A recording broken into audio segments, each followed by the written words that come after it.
Yeah, okay, yeah. Usually when I go live, for some reason, my guests know before that we're live than I do, but we're live. I know it, Dal. I see it. Hey, it's Brent Leary. Another few good minutes this week. Now, I was supposed to be out in Vegas this week, checking out SuiteWorld for the first time in 3 years live. But unfortunately, with the hurricane situation, got a little dicey, so I decided to stay here.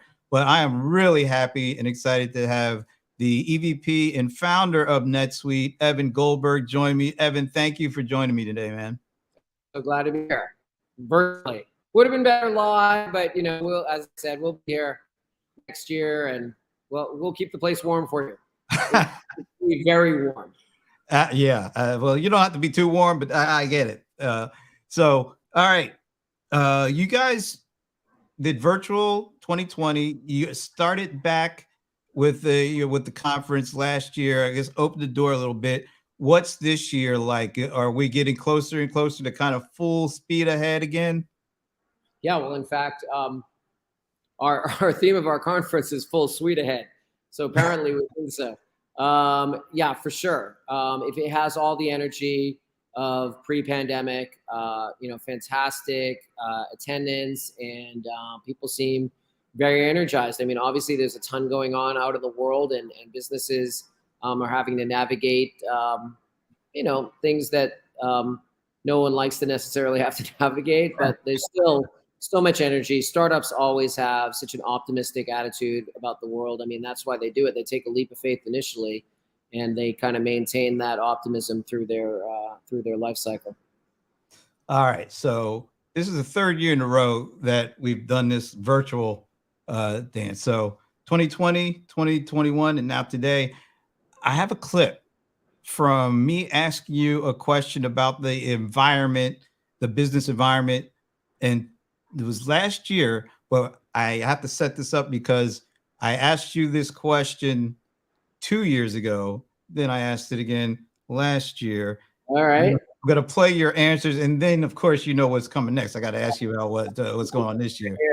So here's going meta last couple of years with this question. Okay. Ask you a question about supply chain and logistics leading up to the first for this first holiday season pandemic that was last year. Here's what you said last year when I asked you that question. Businesses have to be prepared for radical shifts in supply chain. They have to diversify. We have a customer, Nadamu, who's a dairy-free ice cream maker, and they moved some of their supply chain from Asia to Mexico, sort of closer to home. But by doing that, they're sort of diversifying and making themselves more resilient to shocks. And a lot of what we work on at NetSuite is helping customers be resilient to changes in the supply chain. Wow. But you notice I was still rocking the NetSuite thing last year too. Awesome, what are we facing now? How does it differ from last year? Now we have sort of, a combination of the supply and demand, both kind of going in the opposite directions, I guess. One of the things that we've been sort of pioneering for a while is supply chain control tower. That's sort of what you need. Unearthing, where orders have risk, giving you a sort of scorecard of vendors' ability to deliver to you. We always try to do, sort of like I said, at NetSuite is give you this great visibility into all the things that are impacting your ability to deliver to your customers, which is obviously what you want to do. Get them the right product at the right time and at the right cost to you. All right. You said a lot in those 2-year back-to-back responses to that same question. So the thing that caught my attention at the very end is getting the customers the right stuff at the at the right time, and then you threw in at the right cost to you as the business. So the first 2 years, 2 years ago was all about, this is the first shopping season for the pandemic. What's going to happen? Last year was like, oh my God, we got all these supply chain issues. What's going to happen? This year it's like, are we in a recession? Inflation, interest rates. What's going to happen? So, what's going to happen? I mean, what are your customers? What are your businesses face with my the shoe. crystal ball. I'm asking my colleagues whether I brought it. I might have left it back at the hotel room. You know what, though? I think one thing, and it's really interesting to see that. And by the way, it kind of looked like one of those things where you point the camera at the monitor and you get like that infinite resolution. Because I haven't changed a bit, obviously, because I had the beard. Hey, but look, the I'm beard. still wearing this. I have a little bit, but yeah. I'm still wearing the NetSuite thing too, man. That's Look. awesome, dude. And, but I'm wearing a suit because I had my keynote this morning. No, so I think what you have seen is there's been just these crazy gyrations, and supply goes up, demand goes down, goes up, goes down, and they've been unpredictable because life has been unpredictable. I feel like, you know, despite the fact that we obviously have some headwinds maybe on the horizon, that we're getting back to some degree of normalcy of how the world was in 2019. And I think what that means is ultimately you should have some tempering of these crazy gyrations and things should get back to semi-normal. And it just sort of works itself out. I mean, right now you're seeing like lumber costs have absolutely plummeted because housing, you know, far less demand for housing. And so I feel like these things will start to themselves. It's not like it's going to be easy, and businesses are going to still have to deal with a decent amount of uncertainty. But I feel like we're going to kind of, you know, gyrate our way, and there'll be like, you know, oscillations will be a little less pronounced to something that we remember from way back in the day. But again, I left my crystal ball back at the hotel, so if if next time lumber costs are like 10 times as much as they are today, please don't show that. Don't worry. You know, next year when we do this, you kind of know what's going to be coming, right? All right. So let's talk about some of the announcements, because as I thought about, you know, as I watched this, and you mentioned, you know, meeting the customer, making sure you get them what they want when they want it, and also at a price point that makes sense for the business. I think of a couple of different inputs to that. I think of workforce management. I think of warehouse management. I know you have a couple of announcements around those too. So maybe you could touch on, you know, maybe not just those, but the announcements that you want people to know about. Yeah. Well, I mean, we had 4 announcements today in terms of product announcements, and they all were similar, I'd say, in the following way. We've listened to our customers and said, where do you have pain, where you have people that are spending time on manual error-prone processes, where you'd much rather have them be adding more value to the business and focused on strategic concerns. And in each of these areas, you know, for salespeople trying to configure complex products, for shift schedulers trying to figure out how to get, you know, kind of the optimal schedule for workers in their factory, in their warehouse, and their customer service center. You know, each of them really is very similar. You know, one of the things that we announced today was in AP automation, and just the same thing. You have people in your, you know, in your accounting department that are sitting there just trying to go through bills, figure out, you know, are they right? You know, when am I going to pay them? How can I optimize cash flow? So, you know, all of these are really, it's in some sense, it's you might call it blocking and tackling. I mean, if you want to use a football analogy, because this is the stuff that affects so many different companies, regardless of vertical, because, you know, so many different types of companies have people that are, you know, hourly workers. So many different companies have, they do shipping from their warehouse. They do configure, price, quote, or they do AP automation. Those are really the 4 major areas. And they all have these complaints. So we're just really responding to the customers, and you know, this incremental you can get your employees is super, super important, especially when labor is, you know, you have this labor shortage and it's hire people, and you know, when you get someone great, you don't want them working on stuff that basically the computer could do. You know, so we're trying to have the computer do the stuff so the people can work on the stuff that the computer can't do.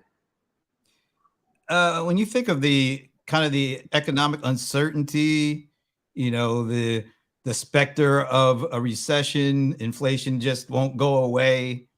Does it become even more critical for businesses to have this kind of integrated platform that allows you to bring together front office and back office in a way that allows you to have a little bit more of a handle on what's going on with the business without having to spend all your time trying to figure it out? That's such a great point. And let me give you a great example. What's the productivity of your salespeople? I mean, the only way you're going to be able to figure out is if you take the sales information and combine it with the financial and HR information. How much do they cost? Both in terms of expenses as well as salary. What kind of, obviously from the sales system, how much are they bringing in? What's the sales cycle look like? How many can they bring in per year? And it just, what's the ROI of adding a new salesperson? They're hard to find. They can be, wages are up. They can be expensive. And the only way you can get that sort of real ROI assessment is when you pull multiple systems together. People try to do it sort of with string and them, they try to MacGyver it, and it usually doesn't work. And that's where NetSuite really excels. So talk about some of the things that you've heard recently from customers in terms of what are they focusing in on right now, particularly as we sit here with this kind of this, pins and needles environment when it comes to what's going on with the economy. Yeah.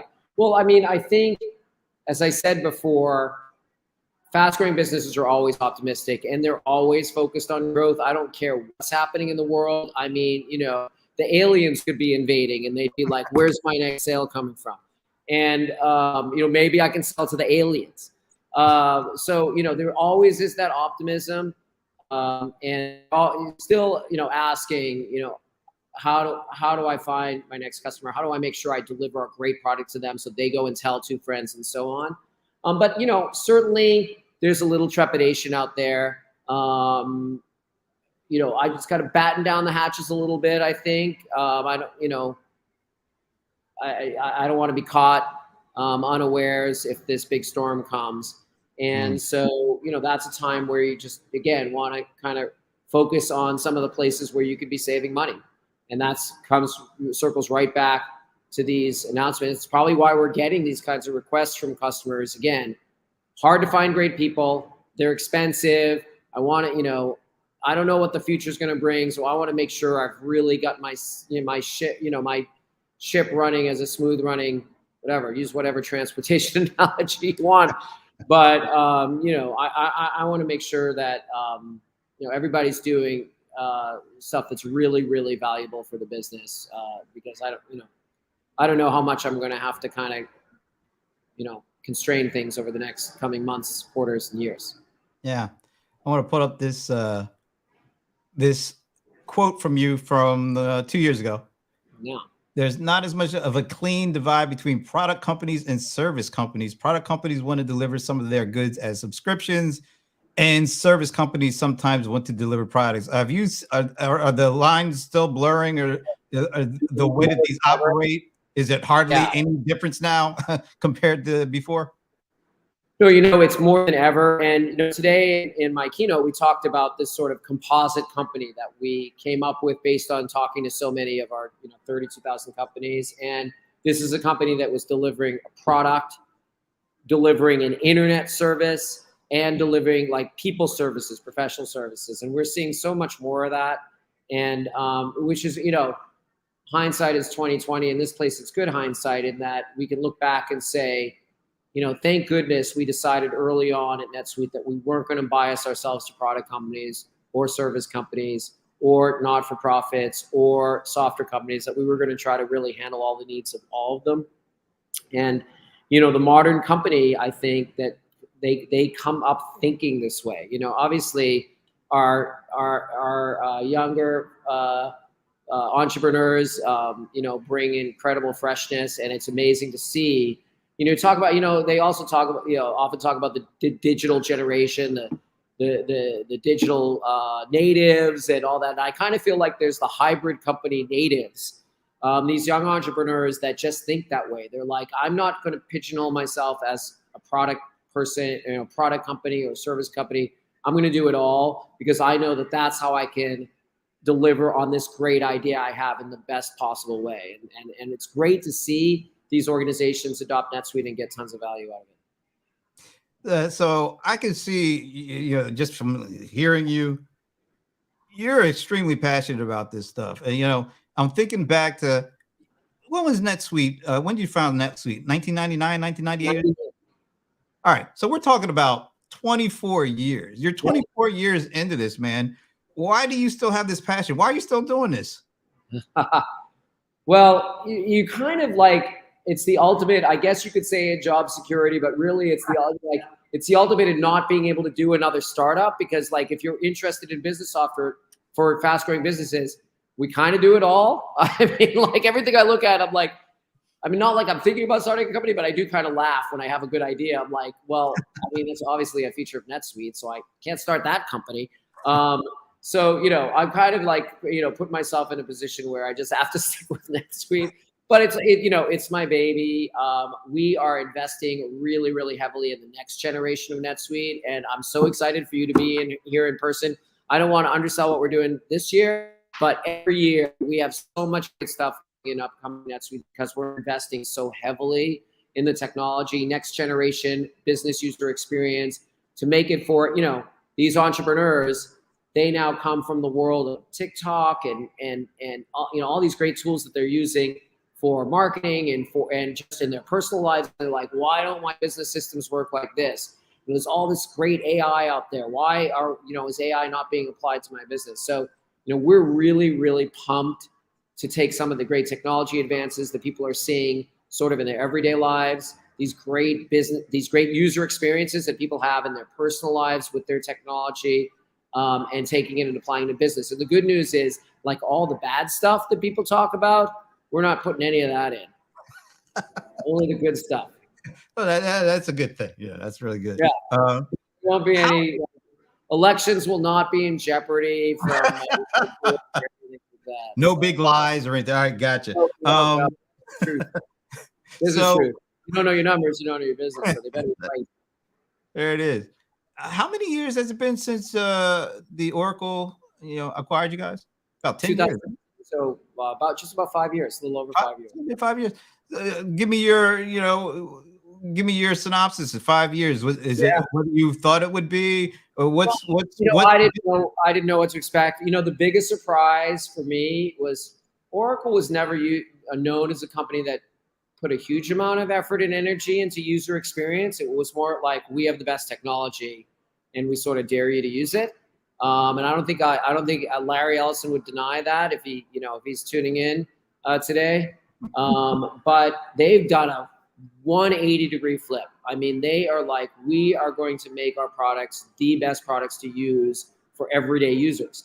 And I had no idea that this was going to happen. I mean, I used to joke that, like, I know Larry personally, and I'd go into his personal, meet with him personally, or go into Larry World, whatever, and I'd be like, oh my God, this has the best user experience of anything anywhere. And I'm like, why don't we have that in the products? And now they're doing it. I'm not saying they're taking it's not an exact analogy, but I mean, Larry has become very passionate about it, and they've invested heavily, and we're drafting off of that for sure. And we have our own great ideas as NetSuite, and Oracle's been incredible at keeping us independent enough that we can continue to drive our ideas. We have a different sort of market than more your traditional Oracle product, and yet let us also liberally, beg, borrow, and steal from all the great stuff that they've developed over the years. So we have a couple add-on products for NetSuite that are amazing. NetSuite Planning and Budgeting, which is really like a really sophisticated but easy to use planning and budgeting system, way beyond what you have normally in NetSuite. NetSuite Analytics Warehouse, which is a data warehouse custom designed for NetSuite to allow you to get NetSuite data alongside other data in your business. And these are based on super powerful technologies from Oracle that we've adapted for our customer base, and they're flying off the virtual shelves, as it were. So I think it's been a great combination with a good tension between letting us move forward on our plan and allowing us to draft off of what they're doing. Oh, I mean, you mentioned so many things I want to dig into, but we don't have a lot of time because you're gracious with your time, stepping away from the conference for a while. Let me ask you, so you've been in the industry for a long time. What are some of the things that you're surprised that haven't changed for the better yet? Out of the 24 years since you started NetSuite, what things are like, really, we're still dealing with this? That's a great question. And I have to think about that for a bit. I mean, so much has gotten better, and I think there have been some things have been overhyped. Everybody thought when the internet came along and business started using the internet that it was going to fix all the problems of the world because, oh, look, everything connects. Well, it turns out it's not quite that simple. What we see, and I mean, maybe this is a little self-serving, but we still see companies dealing with the complexity of using tons of different business systems and tons of different systems. And yeah, they're all on the internet, but that's like kind of saying, oh, here's a cell phone. Before it was a landline, now it's a cell phone. So now you can talk to this person in France. It's like, yeah, but they're still speaking French. Yeah, I can do it hard now instead of inside. But, I think that the promise of making everything work together, and we just try to do our part in our little realm to make things work better together. But there's still tons and tons of work because we see businesses really kind of getting swamped in technology. And I think, that really ties to the other thing that I'd say is that technology in a lot of cases has just not gotten easier to use. In some cases, it's gotten harder to use. And that's because everybody tries to build every bell and whistle into their technology. That's their way of sort of competing. And, as a result, it just gets more and more and more complicated. And I feel like this revolution in the business user experience is all about sort of, really, I don't want to say dumbing down, but just sort of going more minimalist and saying, let's really, really religiously go after the sort of, do the 80-20 rule and make sure that what users see is what they need and that we really use progressive disclosure to make sure they don't get overwhelmed and just sort of give up. So, yeah, I mean, there's been a lot of great revolutions, but there's, it'll never end. All right, Evan, this has been really great. So what do you want people to walk away from SuiteWorld knowing, taking away? Well, SuiteWorld is primarily aimed at our existing customers. And what I want them to take away is, wow, there's some better ways that I can use NetSuite to be more efficient, to make my employees, focus more on the stuff that's going to add value to my business and less on the kind of manual drudgery. And I want to find out more. That's what we hope. And the other thing I'd like them to take away from SuiteWorld is I just met this other super cool NetSuite customer that's doing something that would be really great for us to do in our business. Nice. All right. And what do you think I'll be asking you next year about how this last year was? Well, 3 years ago you said this, and then 2 years ago you said this, and then last year you said this. So probably be asking that. And I think you'll be asking me, and I hope you'll be asking me, you mentioned last year sort of this next generation business user experience. What do you have to show for it this year? All right. I'm going to keep that in mind. I'm just going to record it, but I'll also probably hopefully see you and I'll be wearing this same thing next year. One hopes. Well, we'll try to keep the weather very calm across the country so we can get you here. Evan, it's been a pleasure. Thanks again for the time and enjoy the rest of SuiteWorld, man. Thanks again. Thanks a lot. Thanks a lot. All right, folks. I'll see you tomorrow with CRM Players.